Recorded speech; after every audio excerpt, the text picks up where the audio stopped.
the Marathon Palladium, Copper, and Platinum project in northwestern Ontario. So, for those of you that don't follow Palladium, Palladium is not like these other metals, the metal of the future or the metal for the green metals of the future. It's actually a green metal now.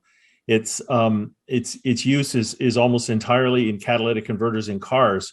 And what the catalytic converters convert is carbon monoxide, which is poison. And just as important, it converts nitrous oxide. And you don't hear much about nitrous oxide, but nitrous oxide is actually 300 times as potent a greenhouse gas as carbon dioxide. And you don't hear about it much because of palladium. Palladium converts that into nitrogen, which already makes up 70% of our atmosphere. And so it's extremely, extremely important to gasoline cars and reducing the greenhouse gases. We've also got 4 million ounces of that in measured and indicated. We've got another bunch in inferred. We've also got 1 billion pounds of copper as a byproduct and over 1 million ounces of platinum. So we have a nice suite of metals. We also have some gold and silver, which I'll talk about in a moment. So as far as the people goes, we have a really strong group of people. That group is growing. Jamie Levy and I have been working together for about 8 years. Our last company was Pine Point Mining, which got taken over by one of the Osisko companies. Previous to that, entirely in my career, I've started 6 mining companies before this one. 4 of those made it into production, and all 6 have been taken over. So I've had a decent track record. Drew Anwell joined us about a year ago. He was one of the 3 key guys behind building the Detour Gold, the big gold mine in Northern Ontario. He did about 2 months of due diligence on us before he joined us, and he was looking for the next mine that he could build. And Brian Jennings has got an extensive experience in restructuring companies as well as chief financial officer of various mining companies. And I won't get into all the people, but as far as the directors go, we've got a very, very strong group of people here, all at the top of their game in the mining business. We have a lawyer, we have an accountant, we have an engineer, we have a geologist, and we have a geophysicist. And they are a very, very active board of directors. So location, very important for a whole pile of reasons. One, of course, being the access we have to infrastructure. Another one being the access we have to clean electricity and cheap electricity, and another one having the community support of both the First Nations and the local non-Indigenous communities as well. And we're probably in the most active mining area in Canada. The Hard Rock mine just to the north of us is going ahead now. The Alamos has expanded the Island Gold Mine several times. Magino is under construction. The Hart Gold Mine was built a couple of years ago. And there's a number of other development projects in the area. And Canada's only palladium mine, which is owned by Impala, a South African company, is just to the northwest of us. Getting a little more local, we have the Trans-Canada Highway coming through the property. We have a CPR main line. The town of Marathon, which supports the big Hemlo mine, is just south of us. We've got 3 deposits on the property, and the blue area is our property, but the feasibility study we did was strictly on the Marathon deposit. And as you can see, we're just north of the airport there. And one of the key things here is this power line. The government of Ontario has just spent $1 billion upgrading this power line to bring clean power to this part of the world. And we are going to be the beneficiary of that. The Hard Rock mine, for example, to the north of us, they have to use natural gas and generate all of their own power. We're going to get it all off the grid, and it's going to be cheap and it's going to be clean. Ownership, we own just right now, right around, it's just approaching 83% interest. We have a partner, Sibanye Stillwater. Those of you who follow us will remember that Sibanye had a one-time back-in right after the feasibility study. It was very onerous. We didn't expect them. We never expected them to exercise. The market did, unfortunately, and it kicked our stock down a bunch. But we never believed that they would exercise. And in fact, we're now negotiating with them to buy them out. Not sure we'll get there, but if we do, we'll have 100% of the project. And the real key here for the people want to know why Sibanye walked. Well, one of the reasons was how onerous it was.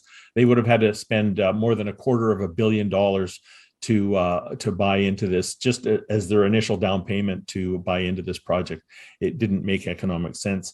The other reason that they have stated publicly and by their actions as well is they have decided to go after battery metals. So they bought a nickel refinery in France, they bought a lithium project in Finland, and now they just committed $500 million to a large lithium project in the United States. So they're moving in that direction.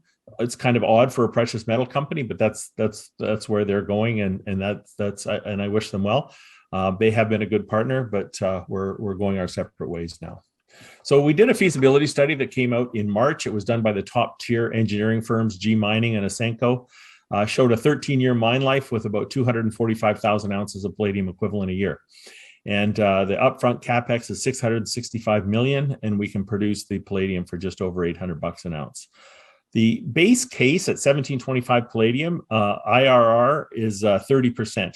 That's a good number. You don't see less than a quarter of the mining projects are above 30%. And the net present value is $1 billion against our market cap of just over $100 million. And that's at much lower than current prices. If you look at more closer to spot prices, and if you look, for example, at today's spot price of both copper and palladium, you've got a $1.6 billion net present value. At the spot prices when we came out in March, the net present value was $2 billion. By the way, at spot prices, the payback on this project is 1.5 years, almost unheard of for a greenfields mine construction. And the base case, even at the lower metal prices, we've got a 2.3-year payback, which the bankers love. So the bottom half of this slide shows the distribution of revenue. As you can see, we're primarily a palladium mine, but copper has a big impact, and that's at 320 copper. It's 27% of our revenue. At 450 copper, where it was, we calculated that to be quite a bit higher. We're now approaching 40% of the revenue. So it is a significant copper development. And this just shows the base case, the undiscounted cash flow at the spot price of $5 billion over the life of the mine. And that's a 13-year mine life. And that only counts the main zone. We have other deposits on the property that will extend that mine life further. So fantastic cash flows for a company, given our market cap today, almost $1 billion over the first 3 years, and averaging close to $200 million for the rest of the mine life. So very good numbers. And that's, again, at the base case. We've designed this mine to focus on the palladium in the first half of the mine life. And the reason for that is because we do think that in time, palladium will start to back off in terms of importance as the world goes towards electric cars. We think the rollout of electric cars is going to be a little slower than a lot of people think. But nevertheless, it's going to happen. So we're getting 2/3 of the palladium out in the first half of the mine life. And then we've reserved a lot of the copper for the second half of the mine life, because we think if electric cars get popular, well, and I'm sure other people can tell you the same thing, there's not enough copper in the world for the whole world to go to electric cars. So copper is going to become a very valuable commodity. And then we've got all these other metals. We've got a good amount of platinum. In many of the years, 60,000 ounces of platinum is byproduct. And of course, platinum is supposed to be important for the fuel cells, which may be powering buses sooner than we think. We've also got some gold and silver, and we've been in discussions with a lot of the streaming companies to stream that gold and silver, and we're getting a phenomenal response partly because of our location, but it's just it's really pretty exciting for us that we think we're going to be able to finance a large part of this mine by streaming the gold and the silver. And then quickly on the sensitivities.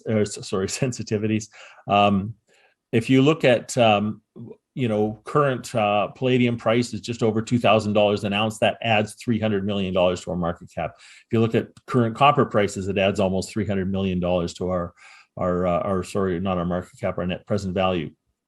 So very sensitive. But what's really I love about this slide is if you take almost $1,000 off the current palladium price, and palladium, of course, has already dropped $800 this year because of the slowdown in automobile sales due to the chip shortage. But if you knock almost another $1,000 off the price, we still have, and this is still at 320 copper, we still have that 20% IRR, which to me is the threshold which determines whether or not you should be building a mine. Location, importance. So this kind of summarizes the carbon footprint of the 5 largest palladium producing areas in the world.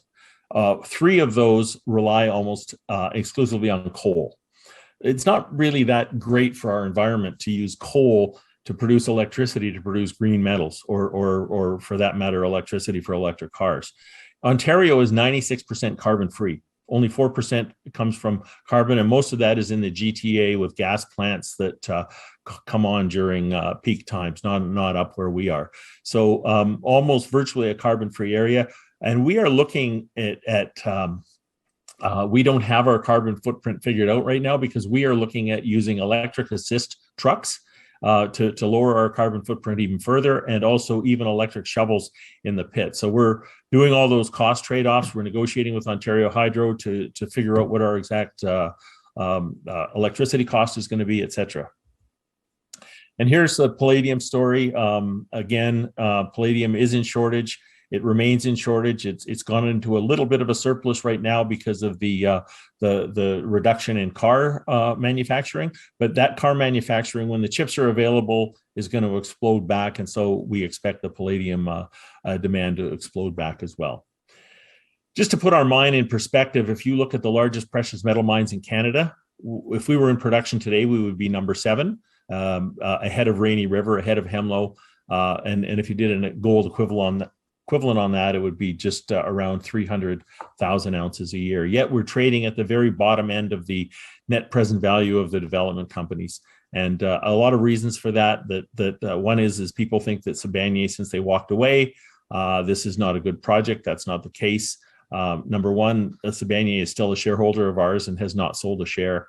The second knock we get, of course, is that how is a junior company like you going to raise $700 million? Well, I've raised $1.5 billion in my career, and this project is robust enough. And I've never, ever been in a situation where there is so much money available to build mines. It's coming from private equity companies, from streamers, from smelters, all over the place, lenders. And we're in discussions. We've got NDAs with over 20 financial groups to figure out how that mix is going to happen. But I can assure you it is going to happen. So what's going on in the future? Well, we're working on our permits. We're expecting, with a little bit of luck, to have that all wrapped up within a year from now. We're also about to start the detailed engineering, which we need to do so that we can hit the ground running once we get our permits. We're also negotiating with the local communities and First Nations. We've got a letter of intent with the Maine First Nation. And in fact, our top management is on site today with the at the First Nations, presenting to the government, to the panel who's looking at our permits. So we're working very closely with the First Nations, and with a little bit of luck, we're hoping to start construction in the third quarter of next year, July, August, and if that's the case, it's about 18 months or 20 months to production after that. Just a quick note, we are continuing to explore. We've made a fairly major discovery 300 meters to the north of the main pit. So this thing is getting bigger. And that's what some of the core looks like. And just to finish up then, we've got 150 million shares outstanding. We've got some pretty smart shareholders. Eric Sprott's been in our last 2 financings. Lucas Lundin has been in 3 of 4 financings. Sibanye is a shareholder and has never sold a share. And Osisko Mining trades our stock pretty actively, but has been in every single one of our financings and has done very well. Directors and officers all bought their shares out of the market or in the financings. There was no founder stock in this market, in this company. All of our shares, and that's well over 10 million, were bought at the same price as the rest of the market had to pay. And our market cap it's come down a bit from this. It's Palladium has had a rough couple of months. The reason for that is, again, the chip sales or the chip shortage in the cars. Toyota announced a couple of days ago that the October production would be down 40% year over year, and that knocked about $200 off the palladium price. But the palladium price will come back. It's still in shortage. There's no new mines coming on anytime soon. there's no replacement for it. So we're pretty confident on the palladium market. Thank you.